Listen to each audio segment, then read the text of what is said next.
Hello everyone, welcome you all to GS exams cracker. तो dear learner, सबसे पहले देखते हैं कि इस क्लास में हम कवर क्या करने वाले हैं। देखिए, इस क्लास में जो है 25 क्वेश्चंस रहेंगे हमारे जी के जीएस के, जो कि काफ़ी बार रिपीट हुए हैं एग्जाम्स में और इम्पोर्टेंट क्वेश्चंस हैं। और ये सारे क्वेश्चंस प्रीवियस ईयर के हैं, जो कि पिछले सालों में आपके पूछे गए हैं एसएससी सीजीएल में, सीएचएसएल में, एमटीएस वगैरह में। ठीक है, तो वो सारे क्वेश्चन मैंने इंक्लूड कर लिए हैं और जो हमारा टारगेट है वो 1000 क्वेश्चंस का रहेगा। बाकी आपके रिस्पॉन्स पे डिपेंड करेगा। अगर आप कहोगे तो और जो इंपॉर्टेंट क्वेश्चंस हैं वो भी इंक्लूड कर लेंगे दूसरे एग्जाम्स के। ये आपका प्रैक्टिस सेट 8 है। इससे पहले 7 सेट आ चुके हैं और बिल्कुल हम एग्ज़ाम पैटर्न की तरह ही करते हैं, 25 क्वेश्चंस। तो देखिए, आप मेरे साथ लगाइए इन क्वेश्चंस को और लास्ट में अपना स्कोर ज़रूर बताइए कि कितने क्वेश्चन सही गए हैं। मैं क्वेश्चन दिखाऊंगा आपको, ऑप्शंस दिखाऊंगा, आपको ट्राई करना है। या तो एक कॉपी पेन लेके बैठ जाना भाई अपने साथ। ठीक है, इंपॉर्टेंट पॉइंट्स को भी नोट कर लेना और अपनी जो आंसर्स हैं जो कितने सही गए हैं वो भी आपको ज़रूर बताना है लास्ट में कमेंट सेक्शन में। ठीक है भाई। तो जो बच्चे सी जी एल 2025 के लिए प्रिपरेशन कर रहे हैं, तो जी के जी एस के लिए, पी वाई क्यू के लिए आपके लिए बेस्ट क्लासेज हैं, ये ज़रूर देखिए। इसके अलावा हिस्ट्री के जो जितने भी पी वाई क्यू 2024 में पूछे गए हैं एस एस सी सी जी एल में, मैंने सारे करा दिए हैं। 100 से ज़्यादा जो है क्वेश्चंस हैं वो ज़रूर उन क्लास को देखिए। 2 क्लासेज में कवर हैं वो, तो उन क्लासेस को भी ज़रूर देखिए। लिंक डिस्क्रिप्शन में दे दूंगा मैं। ठीक है भाई। तो जो भी बच्चे, जिन बच्चों का 2025 में सीजीएल का एग्ज़ाम है या कोई दूसरा एग्ज़ाम है, one day exam MCQ based, तो उन सब के लिए ये क्लासेस, ये practice set most most important है भाई। ठीक है। तो आने वाली क्लासेस के लिए चैनल को सब्सक्राइब कर लें जिन्होंने चैनल को सब्सक्राइब नहीं किया है, और बेल आइकन दबा लें ताकि जो आने वाले नोटिफिकेशंस हैं क्लासेस का वो आपको मिल जाए। बाकी अपने दोस्तों के साथ शेयर कर सकते हैं आपको, अगर क्लासेस अच्छी लग रही हैं तो लाइक भी करें। तो देख लेते हैं अपना पहला क्वेश्चन क्या है भाई। तो आर यू रेडी? तो चलिए स्टार्ट करते हैं भाई। पहला क्वेश्चन है हमारा, ये आपकी स्क्रीन पर ये रहा। तो के बी सी खेलेंगे हम यहाँ पे 25 क्वेश्चंस की, और बिल्कुल एग्जाम पैटर्न की तरह ही मैंने क्वेश्चंस लिए हैं, मिक्स सारे क्वेश्चन। ऐसे नहीं है कि सिर्फ एक ही सब्जेक्ट के, मिक्स लिए हैं मैंने। ठीक है। तो पहला क्वेश्चन है हमारा, हिंदी इंग्लिश दोनों में रहेगा। तो देखिए, विच of the following is mentioned in article 1 of the Indian constitution. तो भारतीय संविधान के अनुच्छेद 1 में निम्नलिखित में से किसका उल्लेख किया गया है। ये आपके ऑप्शंस हैं, ट्राई करिए भाई। देखो मैं पढ़ देता हूँ। India that is Bharat as a federation of states. तो आपने अगर ट्राई कर लिया हो तो मैं एक्सप्लेन करूँ भाई। तो आपके पास 5 से 10 सेकंड का टाइम रहेगा, आप ट्राई करिए क्वेश्चंस को और लगाइए। ठीक है। आंसर खुद से जो है लिख के रख लीजिए, या फिर आप कमेंट सेक्शन में क्वेश्चन नंबर और अपना आंसर जरूर दे सकते हैं। और ये जरूर करनी है आपको प्रैक्टिस भाई, यहीं पे आपकी प्रैक्टिस हो जाएगी पी वाई क्यू की। फिर आपको अलग से पी वाई क्यू पढ़ने की ज़रूरत नहीं है कहीं से भी। ठीक है। और इसकी पीडीएफ मिल जाएगी आपको टेलीग्राम चैनल पे, लिंक डिस्क्रिप्शन में दे दूंगा। तो जो हमारा पहला ऑप्शन है, India that is Bharat as a federation of states, गलत ऑप्शन है ये बिल्कुल। फेडरेशन ऑफ स्टेट्स नहीं है ये, जो हमारा पहला आर्टिकल में दे रखा है। सेकंड ऑप्शन है हमारा, India that is Bharat as parliamentary democracy. तो नहीं भाई, ये भी नहीं दे रखा है आर्टिकल फर्स्ट में। आप देख लेते हैं थर्ड ऑप्शन क्या है, India that is Bharat shall be a union of states. बिल्कुल सही, India that is Bharat shall be a union of states. तो यही आर्टिकल में दे रखा है, आर्टिकल 1 में। फोर्थ जो ऑप्शन है वो भी देख लेते हैं, India that is Bharat is as presidential form of democracy.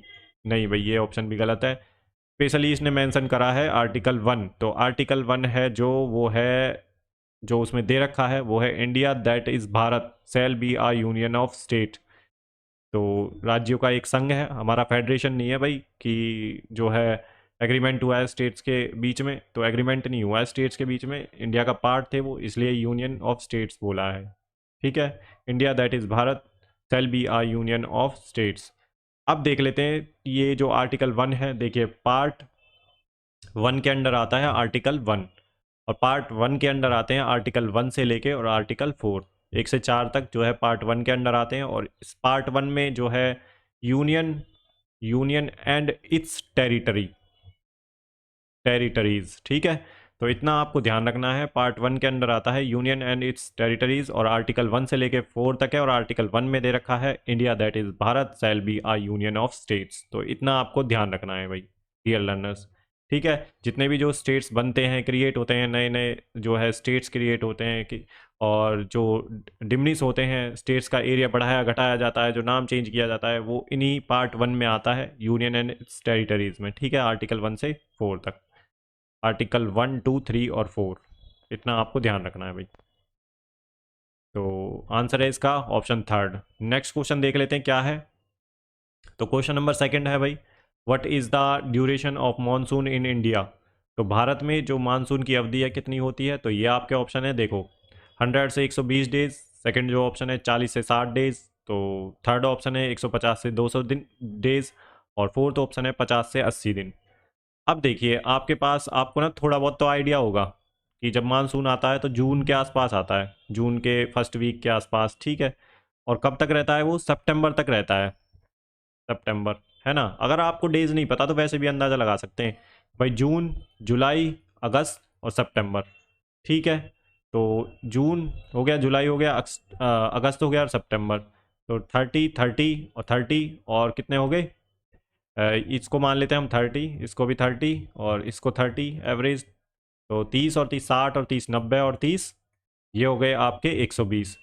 तो भाई 120 के करीब दिन होंगे जो 90 से, और 120 मान लेते हैं हम, 3 महीने तक ही तो चलता है ना भाई जो मानसून होता है। तो देखिए 40 और 60 डेज ये तो गया आपका, कट गया ना, 50 से 80 दिन ये भी कट गया भाई आपका। अब बचा इन दोनों में से, तो 200 दिन तो नहीं होती है भाई, सितंबर के बाद तो बहुत ही कम होती है। नॉर्थ इंडिया में जब आप रहोगे तो आपको पता चलेगा, तो जो मानसून डेज हैं वो हैं आपके 100 to 120 डेज। तो ये इंडिया का मानसून है जो कि स्टार्ट होता है जून के फर्स्ट वीक से और सितंबर तक चलता है भाई, ठीक है। इतना आपको पता होना चाहिए, ये हमारे मानसून के दिन हैं, और अब मानसून ही चल रहा है, जो ये चल रहा है जिस पीरियड में हम बैठे हैं, ठीक है, जून जुलाई में जो बैठे हैं। तो इसका जो आंसर है ये है भाई, option first is the right answer. Next question देख लेते हैं डियर लर्नर्स। तो खुद भी लगाइए भाई, ट्राई करिए इस क्वेश्चनों को मेरे साथ साथ, मज़ा आएगा आपको पढ़ने में। देखिए क्लास को इंगेजिंग बनाइए, खुद आप इंटरेस्ट लेके पढ़ेंगे तो मज़ा आएगा। अगर आप ऐसे ही बैठ के बस सुनते रहेंगे तो कुछ, मेरे हिसाब से तो फिर देखिए उसमें ज़्यादा मज़ा तो आना नहीं है, बोरियत आएगी। तो आप पढ़िए, मस्त पढ़िए एकदम बढ़िया बैठ के, ठीक है, और कॉपी पेन लेके, ताकि जो आपके हाथ पैर हैं वो चलते रहें, और जिससे जब हाथ पैर चलेंगे तो आपका दिमाग भी अटेंटिव रहेगा। जब आप सुनते रहेंगे तो वो एक डीप स्टेट में पहुंच जाता है। तो हमारा क्वेश्चन है article 52 to 78 in part 5 of the Indian constitution deals with. तो भारतीय संविधान के भाग 5 में अनुच्छेद 52 से और 78 किससे संबंधित है, ये आपसे पूछा है। तो ये पॉलिटी का क्वेश्चन है भाई। तो ये आपके ऑप्शन है, ट्राई करिए भाई आंसर इसका। तो देखिए भाई, पहला जो ऑप्शन है आपका फाइनेंस कमीशन ऑफ इंडिया। तो फाइनेंस कमीशन इसमें थोड़ी ना है भाई, फाइनेंस कमीशन 280 में है ना, आर्टिकल 280 में। तो इन्होंने तो 5278 की पूछा है, तो फाइनेंस कमीशन इसमें थोड़ी ना है। ठीक है, नेक्स्ट है यूनियन एग्जीक्यूटिव, इसे छोड़ देते हैं अभी के लिए, हो सकता है भाई ये।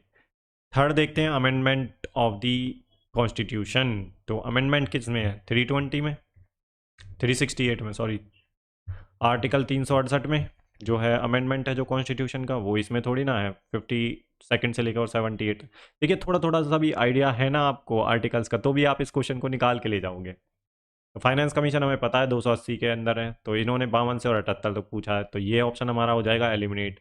अमेंडमेंट ऑफ द कॉन्स्टिट्यूशन, तो ये आर्टिकल है 368 में, ये भी एलिमिनेट हो गया।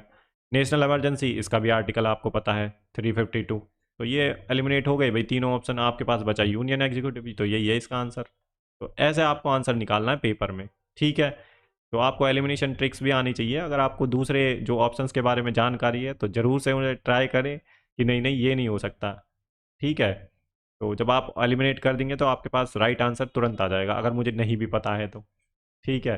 तो पार्ट 5 भाई यूनियन एग्जीक्यूटिव से डील करती है, जो कि है आर्टिकल 52 से लेके और 78 तक।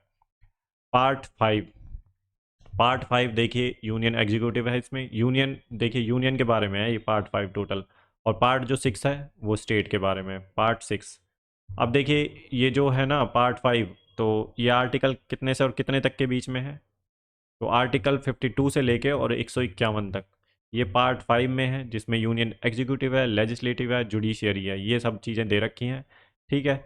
52 से और आर्टिकल 52 से लेके और आर्टिकल 78 तक एग्जीक्यूटिव है। फिर उसके बाद 79 से लेके 122 है आई थिंक, और इसमें पार्लियामेंट दे रखी है, पार्लियामेंट। फिर उसके बाद आर्टिकल 124 से लेके और 146 तक आई थिंक, जो है जुडिशरी दे रखी है, सुप्रीम कोर्ट के बारे में है। फिर आर्टिकल आपका 147 से लेके 151 तक दे रखा है क्या, तो अटॉर्नी जनरल जो होते हैं, कैग का जो होता है, controller and auditor general of India, तो इसके बारे में दे रखा है 147 से लेके 151 तक। तो ये चीज़ें आपको पता होनी चाहिए, बेसिक चीज़ें हैं भाई इतनी। देखिए ये ना सबसे जो है लो हैंगिंग फ्रूट्स होते हैं ना, जो चीज़ें हमें पता होनी चाहिए वो हमारी एग्जाम में गलत नहीं होनी चाहिए। अगर आपने वो गलत कर दिया तो ये समझ लेना एक क्राइम है भाई, आप एग्जाम की रेस से बाहर हैं। तो डियर लर्नर्स, आपको ये पता होना चाहिए कि आपको जो नॉर्मल क्वेश्चन हैं, जो आर्टिकल्स हैं, वो बिल्कुल रटे हुए होने चाहिए। अगर नहीं रट रहे तो रटवा देंगे भाई, चिंता ना करें आप क्लास में, ठीक है। नेक्स्ट क्वेश्चन देख लेते हैं। तो इसका जो आंसर है वो है यूनियन एग्जीक्यूटिव। तो जरूर से अपना भाई ट्राई करना है इस क्वेश्चन को, मेरे साथ छोड़ना नहीं है आपको बिल्कुल भी, ठीक है। मेरे भरोसे पे नहीं बैठना है आपको कि सर आप करवाओगे आंसर तभी हम बस सुनेंगे।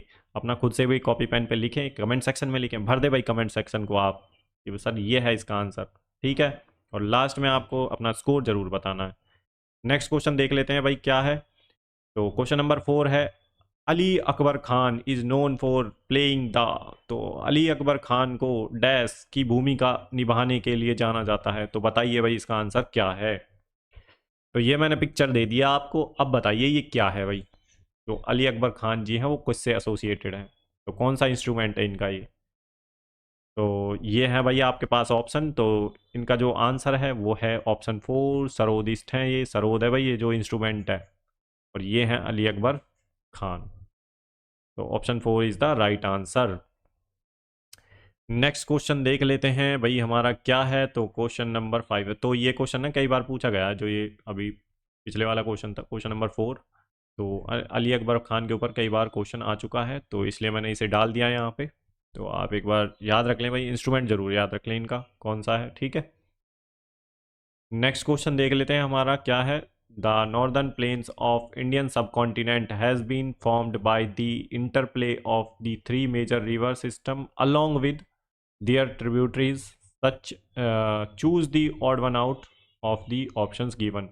तो भारतीय उपमहाद्वीप के उत्तरी मैदान का निर्माण उनकी सहायक नदियों के साथ तीन प्रमुख नदी प्रणालियों के परस्पर क्रिया द्वारा जो है किया गया है। दिए गए विकल्पों में से विषम का चयन कीजिए। तो आपको ऑड वन आउट निकालना है, ऑड वन आउट। तो इनमें से देखिए 3 रिवर का पूछा है। तो 3 रिवर कौन सी हैं, जो नॉर्थ इंडियन प्लेन्स में जो Indian subcontinent has been formed by interplay of the 3 rivers, जो नॉर्दर्न प्लेन्स हैं उनके बारे में बात कर रहा है कि 3 रिवर बनाती हैं, बाकी चौथी रिवर जो है नहीं बनाती है नॉर्थर्न नॉर्दर्न प्लेन्स को, उसका पार्ट नहीं है। तो वो कौन सी रिवर है, तो ऑड वन आउट में आपको निकालना है। तो ब्रह्मपुत्रा नॉर्थ में है, इंडस रिवर ये भी बनाती है नॉर्दर्न प्लेन, गंगा। तो देखिए ये तो इसका आंसर हो नहीं सकता गंगा और इंडस, क्योंकि ये नॉर्दर्न प्लेन्स में है, नॉर्दर्न प्लेन्स बनाएंगी ये। ब्रह्मपुत्रा भी नॉर्दर्न प्लेन्स बनाएंगे, तो यही बचा आपके पास गोदावरी। तो गोदावरी आपका आंसर है, ठीक है। बाकी तीनों रिवर जो है नॉर्दर्न प्लेन्स, इंडियन सब कॉन्टिनेंट जो है उसके जो नॉर्दर्न प्लेन्स हैं वो काफ़ी अच्छा रोल प्ले करती हैं उसे बनाने में, ठीक है। तो इनकी काफ़ी सारी ट्रिब्यूटरी भी हैं, गंगा की ट्रिब्यूटरी भी आपको पता होनी चाहिए, जैसे गोमती, गंडक, घाघरा, कोसी, सोन, ये सब गंगा की ट्रिब्यूटरी हैं। इंडस इंडस की ट्रिब्यूटरीज भी आपको पता होनी चाहिए, ठीक है। और ब्रह्मपुत्रा की ट्रिब्यूटरीज भी आपको पता होनी चाहिए। तो ये चीज़ें भाई आपको थोड़ी पता होनी चाहिए, जो ट्रिब्यूटरीज हैं, कई बार क्वेश्चन पूछ लेता है ट्रिब्यूटरीज के ऊपर। तो इसका जो आंसर है वो है ऑप्शन 4। नेक्स्ट क्वेश्चन देख लेते हैं क्या है फटाफट। Name of the phenomena where an opaque object on the path of light becomes very small and where light has a tendency to bend around it and not walk in a straight line। तो उस परिघटना का नाम बताइए जहाँ प्रकाश पथ पर एक अपारदर्शी वस्तु बहुत छोटी हो जाती है और जहाँ प्रकाश की जो है प्रवृत्ति उसके चारों ओर झुकने और सीधी रेखा में नहीं चलने की होती है। तो ये पूछ रहा है भाई जो है क्या होता है, इसका जो डेफिनेशन है वो क्या, किसकी डेफिनेशन की बात कर रहा है। तो ये डिफ्रैक्शन ऑफ लाइट है भाई, ठीक है। तो option second is the right answer. तो मैंने भाई पहले ही बोल दिया, आपसे पूछा भी नहीं है, आप लगाओ, चलो कोई बात नहीं, आप मेरे से पहले ही लगा लिया करो भाई जब क्वेश्चन पढ़ूँ मैं, ठीक है। तो option second is the right answer. बाकी देखिए जो है रिफ्लेक्शन तो आपको पता ही है, ये हमारी कोई ऑब्जेक्ट है, ठीक है, सरफेस है, इधर लाइट पड़ी, ठीक है, और यहाँ से रिफ्लेक्ट करी, तो ये है एंगल ऑफ, ये है रिफ्लेक्शन ऑफ लाइट। तो यहाँ से जो रिफ्लेक्ट करेगी लाइट वो है reflection of light opaque surface पे जब रिफ्लेक्ट करेगी। अब यहाँ पे एक नॉर्मल बना दिया हमने, तो ये नॉर्मल पे जो ये एंगल ऑफ इंसिडेंस होगा, जो एंगल ऑफ इंसिडेंस उसे बोलते हैं जिस रे से जो है लाइट की जो रे होती है वो सरफेस पर पड़ती है। और जो एक नॉर्मल होता है, इमेजिनरी लाइन है, ये नॉर्मल बोलते हैं इसे, ये नॉर्मल है, इमेजिनरी लाइन है। इस पॉइंट पे जब वो रिफ्लेक्ट करेगी, जो एंगल ऑफ इंसिडेंस है, जो इंसिडेंट रे है, इंसिडेंट रे बोलते हैं इसे, IR इंसिडेंट रे, जब जो है नॉर्मल जो इमेजिनरी लाइन है उस पर पड़ेगी, उस वाली सरफेस पे, वहाँ से रिफ्लेक्ट करेगी, तो ये है एंगल ऑफ इंसिडेंस। और जिस जो नॉर्मल से और इसके बीच में जो एंगल जो रिफ्लेक्टेड लाइट है, तो नॉर्मल और रिफ्लेक्टेड लाइट के बीच में जो एंगल बनेगा वो होगा रिफ्लेक्टेड एंगल ऑफ रिफ्लेक्शन। बाकी अब ये जिसकी बात कर रहा है एंगल ऑफ रिफ्रैक्शन की, तो ये देखिए ये एक एरर मीडियम है, ये मीडियम है एरर, और इसे बोलते हैं डेंसर। मान लीजिए यहाँ पे वाटर है, तो ये डेंसर मीडियम है। अब ये नॉर्मल हो गया, नॉर्मल इमेजिनरी लाइन, तो ये टुवार्ड्स बेंड हो जाएगी भाई ऐसे। तो ये वाला जो एंगल है ना, यही है भाई एंगल ऑफ रिफ्रैक्शन, रिफ्रैक्शन जिसे बोलते हैं, ठीक है, एंगल ऑफ रिफ्रैक्शन। तो ये टुवार्ड्स हो जाएगी, जो है अगर रेयरर मीडियम टू, ये रेयरर मीडियम है और ये डेंसर मीडियम है, तो रेयरर टू डेंसर मीडियम में जाएगी, तो ये टुवार्ड्स द नॉर्मल बेंड हो जाएगी। अगर इसी को हम ऐसे कहें कि जो है डेंसर टू रेयरर मीडियम जाएगी, यहाँ से गई तो अवे टू द नॉर्मल हो जाएगी, ठीक है। तो ये जो नॉर्मल है इससे दूर चली जाएगी, बैंड जो होगी इससे दूर की तरफ होगी। तो इतना आपको पता होना चाहिए भाई, रिफ्रैक्शन एंगल ऑफ इंसिडेंस क्या होता है, और रिफ्लेक्शन क्या होता है, और डिफ्रैक्शन क्या होता है, ये मैंने आपको बता दिया है, इतना आपको पता होना चाहिए। बाकी जो है इसमें जो बात करी गई है, तो रिफ्लेक्शन में तो रिफ्लेक्ट ही होगी भाई रे, ठीक है, इसमें ऐसी कोई बात नहीं कही गई है, ना एंगल ऑफ इंसिडेंस पूछा है, ना एंगल ऑफ रिफ्रैक्शन पूछा है, डिफ्रैक्शन ये है जिसका डेफिनेशन इन्होंने दे रखा है ऊपर। तो वैसे भी आप इसे निकाल सकते हैं, ज़रूरी नहीं है, बट कंसेप्ट थोड़ा सा आपको पता होना चाहिए, क्या क्या चीज़ें हैं, नॉर्मल चीज़ें हैं ये, बिल्कुल बेसिक। नेक्स्ट क्वेश्चन है भाई हमारा, which of the following statement is are correct. तो निम्नलिखित में से कौन सा यह कथन सही है। तो पहली जो स्टेटमेंट है हमारी, the first green revolution led to over exploitation of natural resources. Second statement है, the second green revolution was more focused on southern India. Third जो स्टेटमेंट है आपकी, the second green revolution ensured in achieving sustainable livelihood security. तो तीनों statement है भाई, पढ़ लीजिए आप, हिंदी में भी दे रखा है, तो ये आपके ऑप्शन है। तो हम सबसे पहले एलिमिनेट करने की कोशिश करेंगे, तो ट्राई करिए भाई आप अपने हिसाब से। तो हम एलिमिनेट करने की कोशिश करेंगे ताकि हम राइट आंसर पर पहुंच जाए। तो देखिए पहली स्टेटमेंट जो हमारी है, the first green revolution led to over exploitation of natural resources, बिल्कुल ये सही स्टेटमेंट है भाई। हमें प्रोडक्शन करना था, ठीक है, एग्रीकल्चर में ग्रेन्स का, जैसे कि वीट, राइस, इन सब का। तो देखिए थोड़ा ओवर एक्सप्लॉयटेशन हुआ था नेचुरल जो रिसोर्सेज हैं उनका, क्योंकि फर्टिलाइजर्स, पेस्टिसाइड्स ये सब यूज़ किए गए थे। हमने एग्रीगेशन जो है इरिगेशन जो है उसका यूज़ किया था काफ़ी ज़्यादा, और देखिए नई नई टेक्नोलॉजीज़ का यूज़ किया था, हाई यील्डिंग वैरायटी सीड्स का जो है यूज़ किया था। उस टाइम पे भाई हमें प्रोडक्शन की ज़रूरत थी, काफ़ी ज़्यादा ग्रेन्स चाहिए था हमें, ठीक है, वीट या राइस आप मान सकते हैं, दोनों का जो है प्रोडक्शन काफ़ी ज़्यादा इंक्रीज़ हुई थी ग्रीन रिवॉल्यूशन में। तो उसकी वजह से देखो नेचुरल रिसोर्सेज का ओवर एक्सप्लॉयटेशन होना भाई तय है, ठीक है। वो जब प्रोडक्शन हम इंक्रीज़ करेंगे, तो सेकंड स्टेटमेंट देख लेते हैं, the green revolution was more focused on southern India. ऐसा तो नहीं है कि भाई साउदर्न इंडिया पे ही फोकस किया गया था सेकंड ग्रीन रिवॉल्यूशन में, नहीं, सस्टेनेबल जो एग्रीकल्चर होता है उस पर फोकस किया गया था। तो सेकंड स्टेटमेंट आपकी गलत है बिल्कुल। तो इसमें हमारा काम था कि जो सस्टेनेबल एग्रीकल्चर है वो प्रैक्टिसेस करें हम, लाइवलीहुड है जो फार्मर्स की वो इंक्रीज़ करें, फूड सिक्योरिटी को, जो फूड हमारी सिक्योरिटी है उसे बेहतर करें। तो ये जो सेकंड ग्रीन रिवॉल्यूशन था उसका मेन मोटो था, ठीक है। तो ये नहीं था कि इसमें साउथ इंडिया पे फोकस करना है। तो सेकंड वाली हम एलिमिनेट कर देते हैं, तो देखते हैं ये वाली एलिमिनेट, और जिसमें सेकंड सेकंड है वो काट दीजिए, तो ये वाली भी एलिमिनेट हो गई, तो तीनों एलिमिनेट हो गई। हमारे पास ऑप्शन ए बचा, जो कि यही ऑप्शन लेफ्ट है, तो यही इसका आंसर होगा भाई।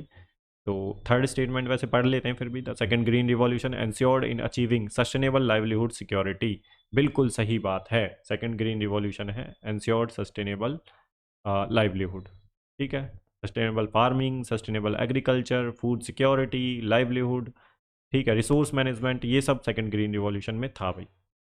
तो option first is the right answer, इतना आपको पता होना चाहिए डियर लर्नर्स, ठीक है भाई। तो option first is the right answer. Next question देख लेते हैं अपना क्या है। तो क्वेश्चन नंबर 8 है, in the right hand thumb rule the thumb is directed towards the direction of. तो जो दाहिने हाथ के अंगूठे के नियम में अंगूठे को किसकी दिशा की ओर निर्देशित किया जाता है, तो ये आपको बताना है। ये आपके ऑप्शन है, current, electric field, motor of motion of the conductor, तो मैग्नेटिक फील्ड। तो राइट हैंड थंब रूल के बारे में बात कर रहा है ये। तो इसमें जो थंब है वो क्या दिखाता है, अगर आपने थोड़ा बहुत भी पढ़ी है फिजिक्स ये चैप्टर तो आप कर ले जाओगे इसका। तो थंब है वो आपका दिखाता है करंट को। तो option A is the right answer.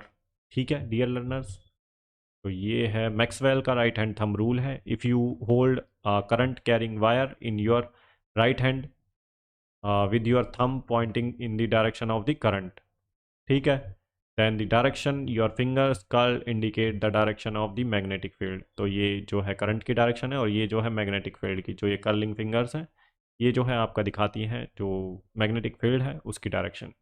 तो इतना आपको पता होना चाहिए। ये Maxwell right hand thumb rule है जिसके बारे में ये बात कर रहा है।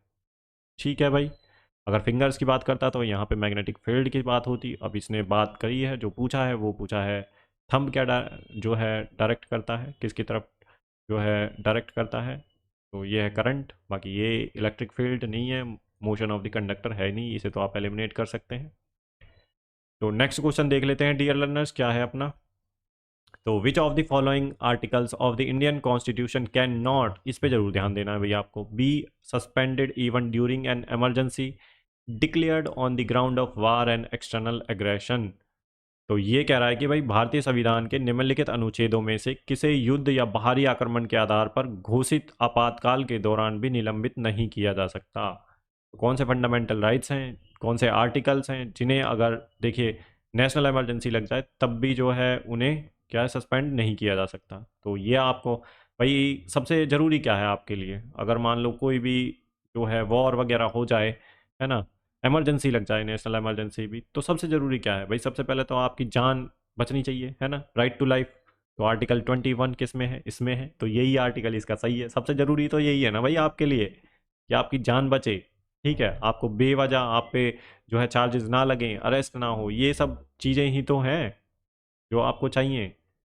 तो आर्टिकल 20 और 21, आर्टिक जो है option second is the right answer. ठीक है, आर्टिकल 20 एंड 21, तो राइट टू लाइफ है। और इसमें भाई आपके दे रखे हैं, चलो मैं आगे बताता हूँ। बाकी आर्टिकल जो 15 है, 17 है, 14 है, 16 है, 30 और 32, तो फंडामेंटल राइट्स के बारे में बात हो रही है, ये फंडामेंटल राइट्स के बारे में। यहाँ पे जो आर्टिकल 17 है वो अनटचेबिलिटी की बात करता है, अनटचेबिलिटी। आर्टिकल 15 क्या है, तो state cannot be discriminate on the ground of religion, race, caste, sex, place of birth. ठीक है, किसी भी जो पब्लिक प्लेसेस हैं उन पे जाने से नहीं रोक सकता है भाई। ठीक है, और कोई डिस्क्रिमिनेशन नहीं कर सकता स्टेट्स जो है सिटीजन्स के साथ। तो ये आपको ध्यान रखना है, रिलीजन, रेस, कास्ट, सेक्स और प्लेस ऑफ बर्थ के नाम पर कोई भी डिस्क्रिमिनेशन नहीं किया जा सकता। Prohibit to the discrimination on the basis of religion, race, caste, sex और place of birth going to the public places. ठीक है, और आर्टिकल 14 है राइट टू इक्वलिटी, और आर्टिकल 16 है भाई राइट टू एम्प्लॉयमेंट सिटीजन्स के लिए, और 30 है भाई माइनॉरिटीज़ के लिए जो है अपने जो मैनेजमेंट, जो एडमिनिस्ट्रेशन और एस्टेब्लिशमेंट ऑफ जो इंस्टीट्यूट्स हैं, एजुकेशनल इंस्टीट्यूट्स, वो अपने अकॉर्डिंग एस्टेब्लिश कर सकते हैं, उनका एडमिनिस्ट्रेशन कर सकते हैं जो माइनॉरिटीज़ हैं। और आर्टिकल 32 जो है भाई वो आपको पता ही है, जो है अगर किसी के फंडामेंटल राइट्स ब्रीच हो जाते हैं तो वो सीधा सुप्रीम कोर्ट जा सकता है और हाई कोर्ट जा सकता है। आर्टिकल 226 के अंडर हाई कोर्ट जा सकता है और सुप्रीम कोर्ट में आर्टिकल 32 के अंडर जा सकता है। यहाँ पे सुप्रीम कोर्ट और हाई कोर्ट रेट इशू करते हैं आपके लिए। ठीक है, जिस बंदे के फंडामेंटल राइट्स ब्रीच हो रहे हैं वो सीधा जा सकता है सुप्रीम कोर्ट में और हाई कोर्ट में। यहाँ पे रिट इशू करते हैं, 5 रिट हैं, उनके नाम आपको पता होने चाहिए। ठीक है, तो पहली जो रिट है वो है हिबियस कॉर्पस, दूसरी जो रिट है वो है मैंडमस, सर्टियोररी और क्यो वारंटो, और एक और है उसका नाम आप मुझे बताएंगे, वो मैंने छोड़ दी है। हिबियस कॉर्पस, मैंडमस, सर्टियोररी, क्यो वारंटो और एक और है, बताइए आप। तो वो आप कमेंट सेक्शन में ज़रूर बताएंगे मुझे कौन सी रेट है। ठीक है भाई, तो इसके बारे में थोड़ा देख लेते हैं क्या है आर्टिकल। देखिए इसका जो आंसर है वो है आर्टिकल 2021।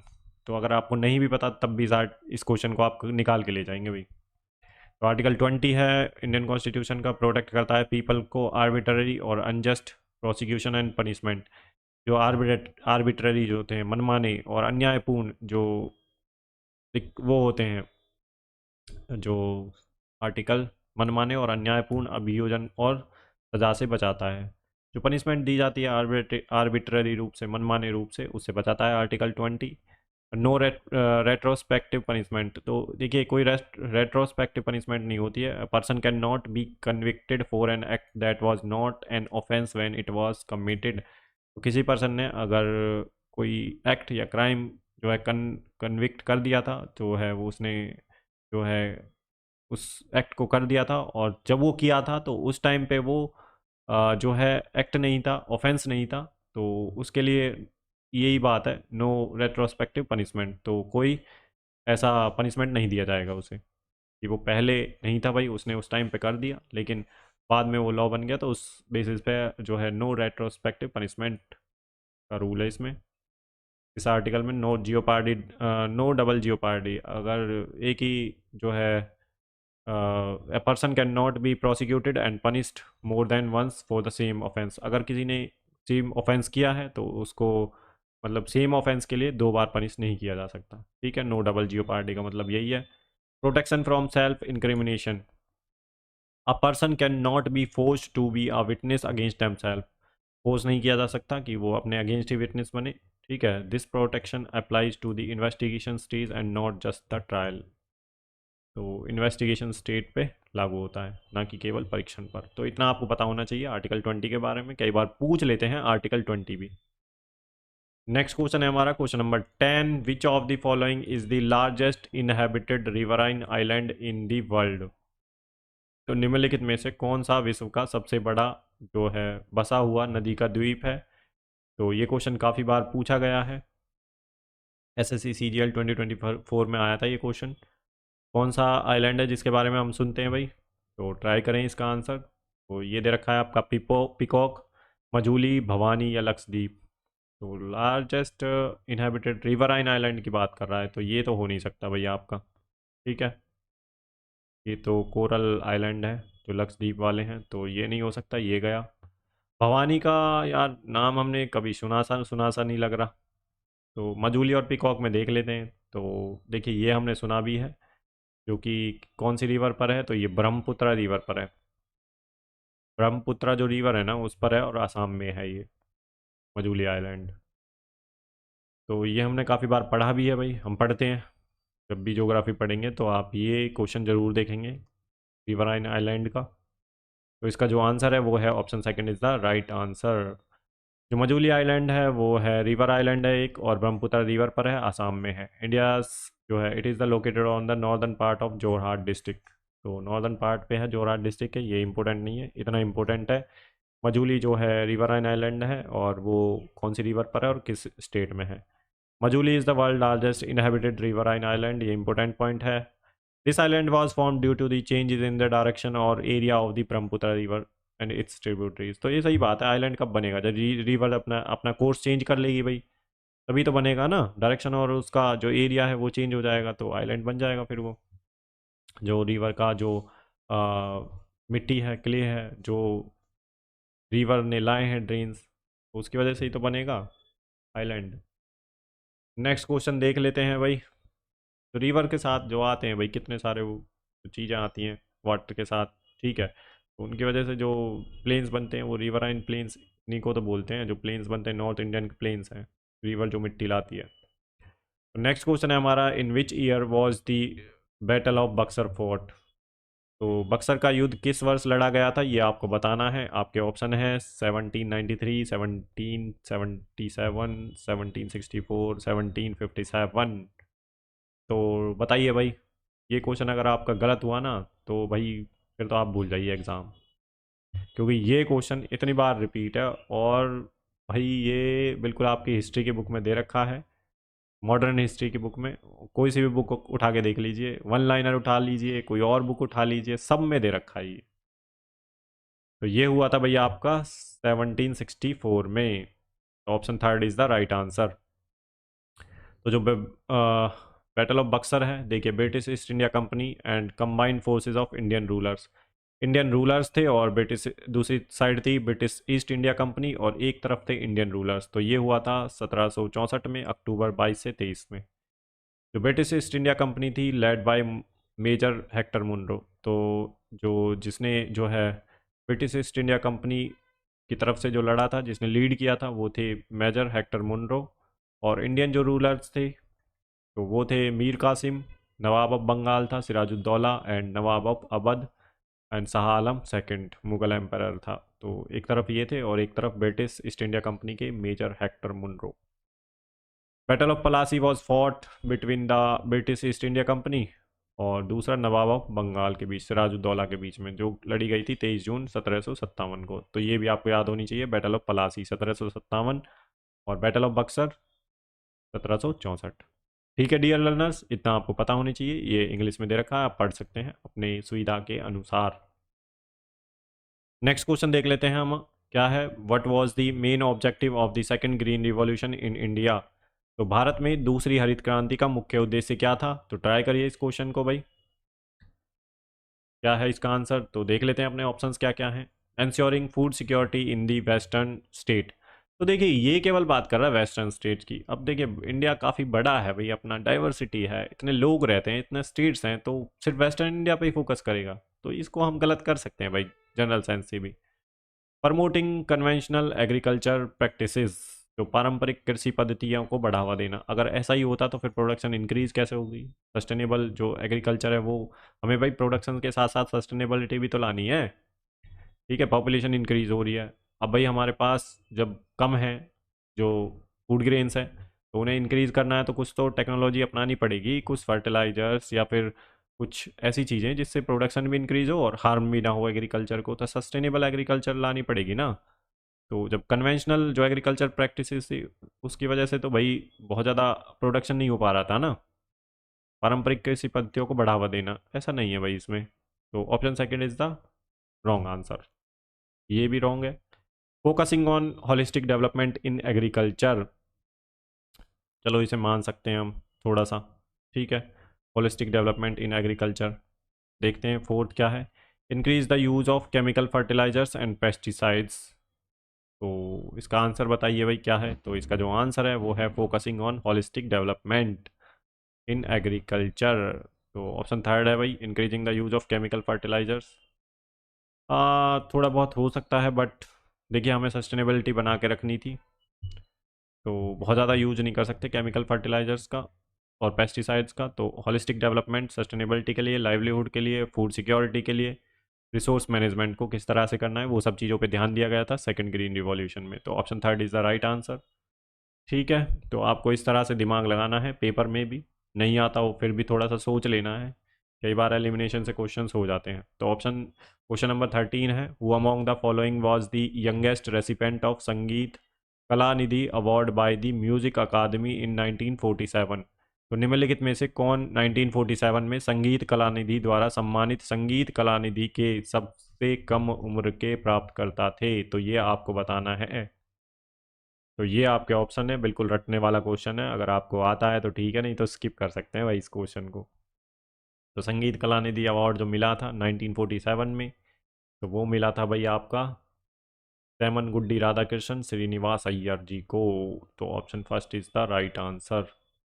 ठीक है, ये जो हैं आपकी पर्सनैलिटी हैं, तैमान गुड्डी राधाकृष्णन श्रीनिवास अय्यर जी। ठीक है भाई, नेक्स्ट क्वेश्चन देख लेते हैं क्या है। देखिए कुछ चीज़ें तो आपको रटनी ही पड़ेंगी, बिल्कुल रटने वाली चीज़ें। देखिए जिसमें कुछ समझाने का है नहीं, उसमें तो आपको चीज़ें रटनी ही पड़ेंगी। बट अगर आपको बिल्कुल भी कुछ आइडिया नहीं है ऐसे क्वेश्चंस में, तो आप उसे स्किप भी कर सकते हैं। नेक्स्ट क्वेश्चन है हमारा question number 14, in Newlands octaves the properties of lithium and dash were founded to be the same. तो न्यूलैंड्स के अष्टक में लिथियम और डैश के गुण समान पाए गए। तो लिथियम और दूसरा आपको बताना है, तो सेम प्रॉपर्टीज़ हैं न्यूलैंड्स की जो ऑक्टेव है उसमें, जो टेबल है ऑक्टेव। तो इसका जो आंसर है भाई वो बताइए आप क्या है। आपके ऑप्शन है सोडियम, एल्यूमिनियम, मैग्नीशियम या बेरिलियम। तो लिथियम और दूसरा कौन सा है जिसमें जिसकी जो प्रॉपर्टीज़ हैं वो सेम है। तो ये है भाई आपका सोडियम, तो option first is the right answer. ठीक है, तो इसके बारे में भी याद रख लें, ये क्वेश्चन काफ़ी बार रिपीट हुआ है भाई। नेक्स्ट क्वेश्चन है हमारा, which of the following is a Fisher's equation of exchange. कई बार पूछा गया है इसलिए मैंने ये यहाँ पे डाल दिया है क्वेश्चन। निम्नलिखित में से फिशर का जो विनिमय समीकरण है क्या है, फिशर्स इक्वेशन। तो इसके बारे में आपको याद रखना है, नहीं पता तो कोई बात नहीं। तो इसका जो आंसर है वो है भाई आपका M V equal to P T. तो इसमें देखिए, Irving Fisher's equation exchanges M V equal to P T.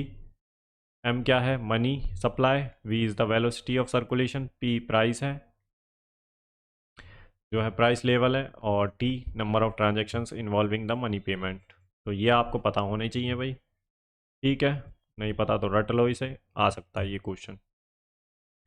Next question है हमारा, तो क्वेश्चन नंबर 16 है, विच of the following acts past under Warren Hastings. Governor general का नाम आपको ध्यान रखना है, was also called half law of system. तो वॉरेन हेस्टिंग्स के तहत पारित निम्नलिखित में से किस अधिनियम को अर्ध पाव प्रणाली भी कहा जाता है, हाफ लॉ ऑफ सिस्टम। तो किस एक्ट के थ्रू आया था भाई ये जो है हाफ लॉ ऑफ सिस्टम में किस एक्ट में आया था, और वॉरेन हेस्टिंग्स कब थे भाई, ये आपको पता होना चाहिए। अगर आपको ये पता है ना कि वॉरेन हेस्टिंग्स कब थे, तो आप इस क्वेश्चन को बहुत आसानी से कर ले जाओगे। तो ट्राई करिए भाई इसको क्या है। तो वॉरेन हेस्टिंग इस टाइम पे भी नहीं थे, इस टाइम पे भी यहाँ पे कंफ्यूज आ सकता है आपको, इस टाइम पे भी नहीं थे। तो ये दोनों तो आप एलिमिनेट कर सकते हो, तो वॉरेन हेस्टिंग्स यहाँ या यहाँ। ठीक है, तो आपको बताना है इन दोनों में से कौन सा सही है। तो option first is the right answer. तो पिट्स इंडिया एक्ट है जो 1784 का था, जिसमें जिसे ये हाफ लॉ ऑफ सिस्टम के नाम से जानते हैं, और इस टाइम पे गवर्नर जनरल कौन थे, तो वॉरेन हेस्टिंग्स। तो इतना आपको ध्यान रखना है, Pitt's India act 1784 sometimes describe as the half law of system as it sought to mediate between parliament and the company directors। तो मीडिएट करवाता था ये पार्लियामेंट और कंपनी के डायरेक्टर्स के बीच में। Enhanced parliaments control by establishing the board of control whose members were selected from the British cabinet. तो board of control भाई यहाँ पे एस्टेब्लिश किया था। ठीक है, तो इतना आपको पता होना चाहिए पिट्स इंडिया एक्ट के बारे में। जो ये एक्ट है 1773 से लेके सॉरी गाइज, थोड़ी तबीयत ख़राब है।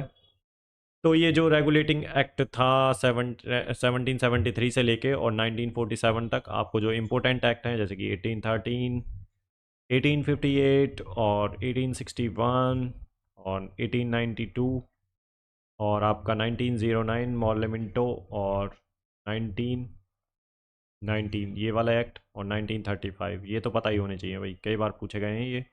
ठीक है, एग्जाम में।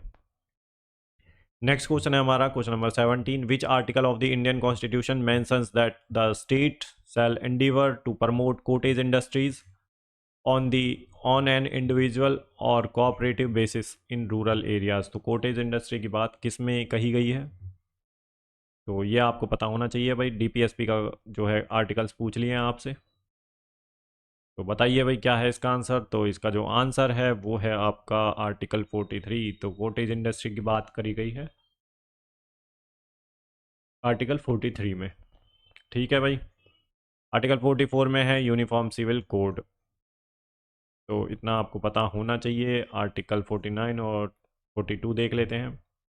Article 49 of the constitution of India is about the state's obligation to protect monuments, places and objects of national importance. ये आपको पता होना चाहिए आर्टिकल 49 में, protect monument, places, objects of national importance. Article 42, Indian constitution states that the state must ensure just and human working condition and provide maternity relief. तो ये आपको पता होना चाहिए भाई आर्टिकल के बारे में।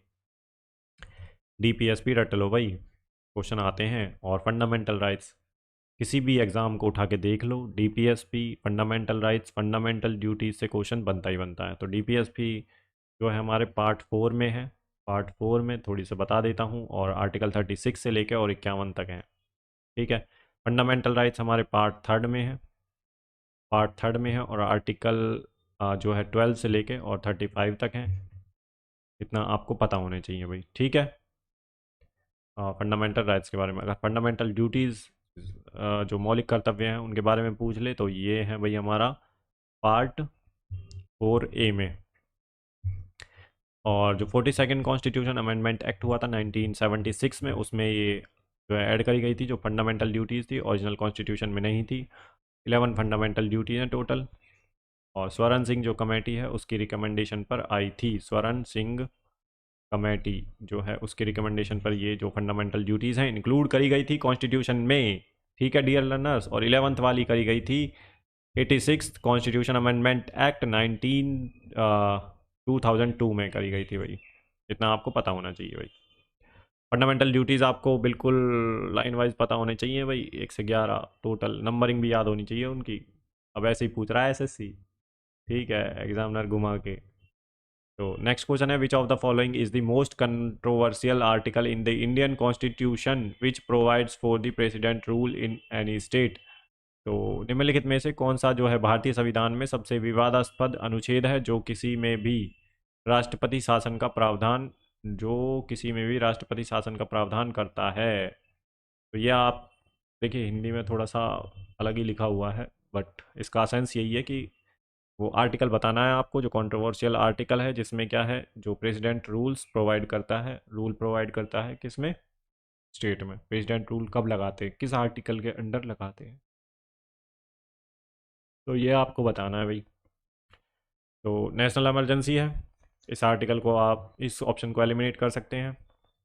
360 फाइनेंशियल इमरजेंसी, इसे भी एलिमिनेट कर सकते हैं, बचे दो हमारे पास, 358 और 356। तो 356 ही है इसका आंसर। थोड़ा सा भी आइडिया है तो इसमें जो है प्रेसिडेंट रूल लगता है स्टेट्स में। और आर्टिकल 358 ये जो है आपका फंडामेंटल राइट्स से रिलेटेड है। कैसे कि जब इमरजेंसी लग जाती है, नेशनल इमरजेंसी लग जाती है, एक्सटर्नल वार, जब वार हो जाए और एक्सटर्नल एग्रेशन पे के कारण जो है, जो फंडामेंटल राइट्स होता है, right to freedom of speech and expression, article 19, तो वो सस्पेंड हो जाता है। उसके बारे में बात करी गई है 358 में। तो article 2 is the right answer जिसके बारे में ये बात कर रहा है। ठीक है भाई। नेक्स्ट क्वेश्चन देख लेते हैं अपना क्या है। Question number 19, in 1539 battle of Chausa was fought between the Humayun and dash. तो 1539 में चौसा की लड़ाई हिमायू और किसके बीच में लड़ी गई थी, तो ये आपको बताना है। ये बहुत ही इंपॉर्टेंट क्वेश्चन है और बहुत ही इजी क्वेश्चन है, ये सबको पता होना चाहिए दिल्ली सल्तनत की। और देखिए, दिल्ली सल्तनत, मुग़ल एम्पायर, इनके बारे में आपको जो है पता होना चाहिए, जो जो भी बैटल हुई थी यहाँ पे। तो बैटल ऑफ चौसा हुई थी 1539 में, ये भी पता होना चाहिए, इनडायरेक्टली पूछ लेता है कई बार। तो बैटल ऑफ चौसा हुई थी हिमायू और किसके बीच में, शेर शाह सूरी के बीच में। Option second is the right answer. तो यहाँ पे भाई शेर शाह सूरी की विजय हुई थी, और जो हिमायू हैं वो चले गए थे भाई, 1555 में आए थे दोबारा, 1555 में। ठीक है, तब जाके हराया था सूर डायनेस्टी के रूलर्स को। ठीक है, तो इतना आपको ध्यान रखना है। इब्राहिम लोदी, तो भाई देखो, ये इब्राहिम जो लोदी था, ये था भाई जो दिल्ली सल्तनत की जो डायनेस्टी थी, लास्ट डायनेस्टी, इब्राहिम लोदी। और जब बाबर के बीच पानीपत का पहला युद्ध हुआ था, पानीपत का फर्स्ट युद्ध जो हुआ था 1526 में हुआ था, तो इस टाइम पे जो है इब्राहिम लोदी और जो बाबर के बीच में हुआ था, और बाबर यहाँ पे जीत गया था, इब्राहिम लोदी ख़त्म हो गया था। तो यहाँ पे मुग़ल एम्पायर की स्थापना हो गई थी, मुग़ल एम्पायर। ठीक है भाई, तो इतना आपको पता होना चाहिए डियर लर्नर्स। नेक्स्ट क्वेश्चन देख लेते हैं। तो इसका जो आंसर है वो है शेर शाह सूरी। नेक्स्ट क्वेश्चन है हमारा question number 20, India hosted the Asian games in which of the following years. तो भारत ने निम्नलिखित में से किस वर्ष में एशियाई खेलों की मेज़बानी की, तो ये आपको बताना है। मोस्ट रिपीटेड क्वेश्चन, और अगर आपका ये भी गलत हुआ तो आपको बहुत ज़्यादा मेहनत करने की ज़रूरत है भाई।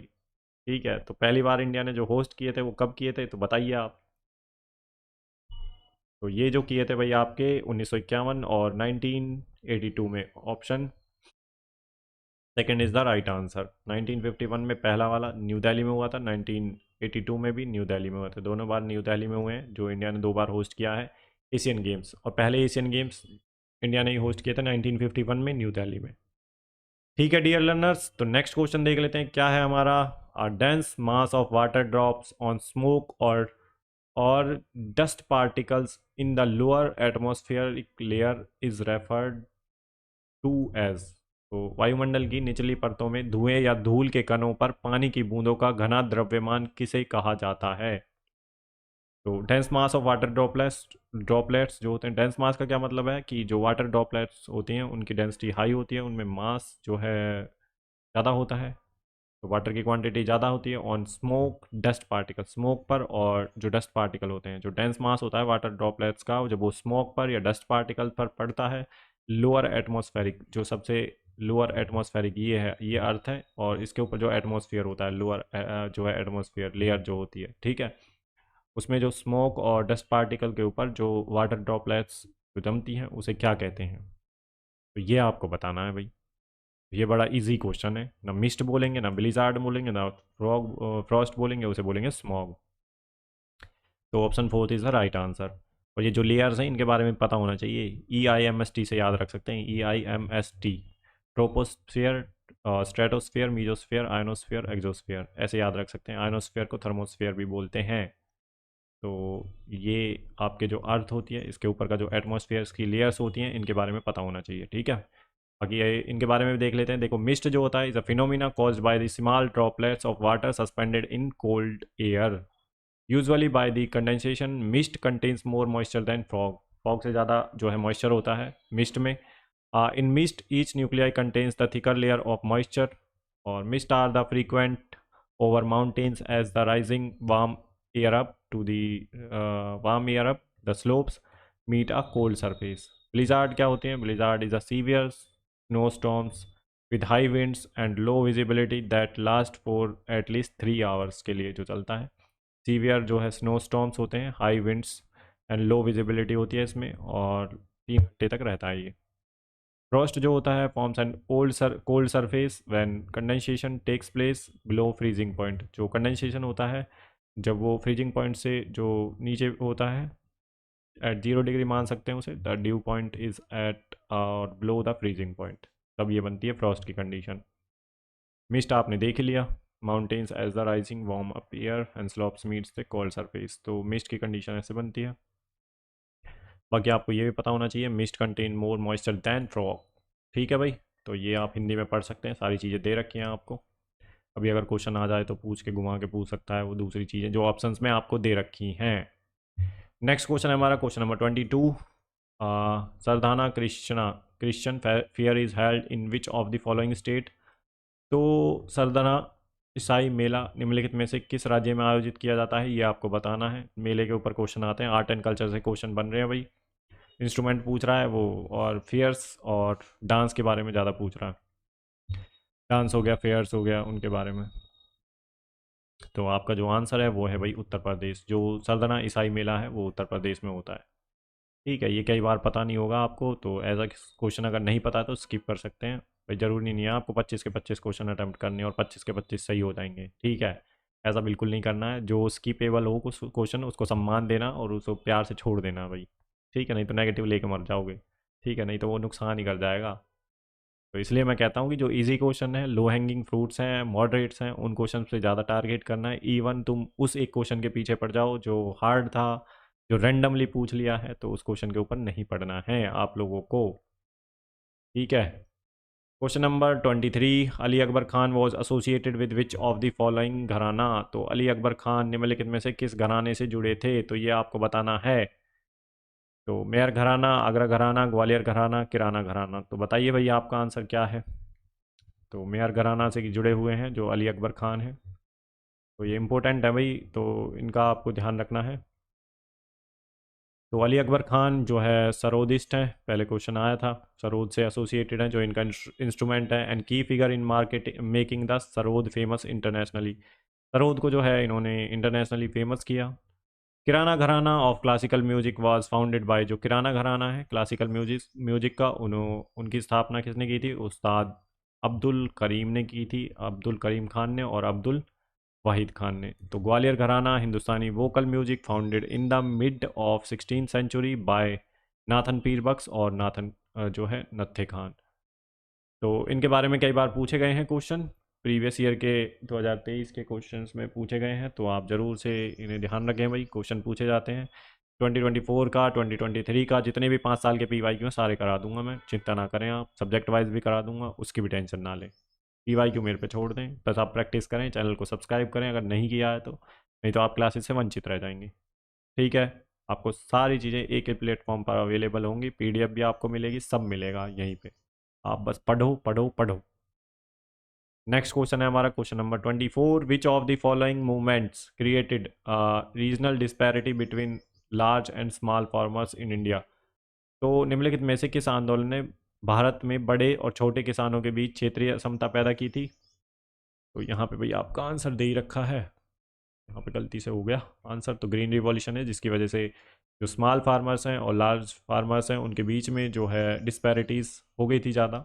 ठीक है, असमानताएं पैदा हो गई थी, क्योंकि जो ग्रीन रिवॉल्यूशन है वो नॉर्थ इंडियन बेल्ट में ही इंट्रोड्यूस किया गया था, जो ये वाली बेल्ट है हरियाणा और वेस्टर्न यूपी, पंजाब हरियाणा और वेस्टर्न यूपी वाली बेल्ट में इंट्रोड्यूस किया गया था। तो इस वजह से वहाँ के जो फार्मर्स थे थोड़े रिच हैं, और थोड़ी डिस्पैरिटीज़ हैं भाई लार्ज और स्मॉल फार्मर्स में। ठीक है, ग्रीन रिवॉल्यूशन की उन्हें काफ़ी ज़्यादा फ़ायदा भी हुआ था भाई, बट उन्होंने रिस्क भी तो लिया था ना ग्रीन रिवॉल्यूशन में, नुकसान भी तो हो सकता था। हाई यील्डिंग वैरायटी सीड्स थे, न्यू सीड्स से सब कुछ नया था, technology and all, but production हुआ तो सबसे ज़्यादा फ़ायदा भी उन्हें हुआ।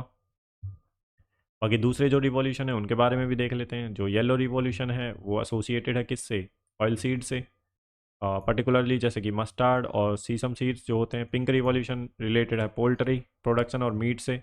ब्लू रिवॉल्यूशन है फिशरीज से, तो इतना आपको पता होना चाहिए भाई।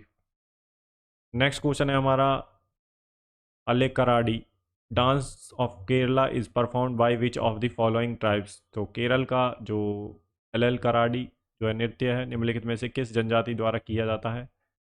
तो ये इरुलार ट्राइब है जिसके द्वारा ये किया जाता है भाई, option first is the right answer. ठीक है, इरुलार ट्राइब। अब इसका आंसर आपको पता था नहीं पता था, ये आपको पता होगा भाई। ठीक है, आपको चीटिंग नहीं करनी है बिल्कुल भी क्लास में। ठीक है, अपने जो है ये खुद से क्वेश्चन लगाने हैं, अगर आपने चीटिंग करी तो फिर देखिए भाई आप अपने साथ धोखा कर रहे हैं। अगर आपको मैं आंसर यहाँ पे आ रहा है तो आप उसे छुपा लीजिए और ट्राई करिए खुद से, क्या आपको पता है उसका आंसर या नहीं पता। तो देख लेते हैं दूसरी जो ट्राइब्स हैं।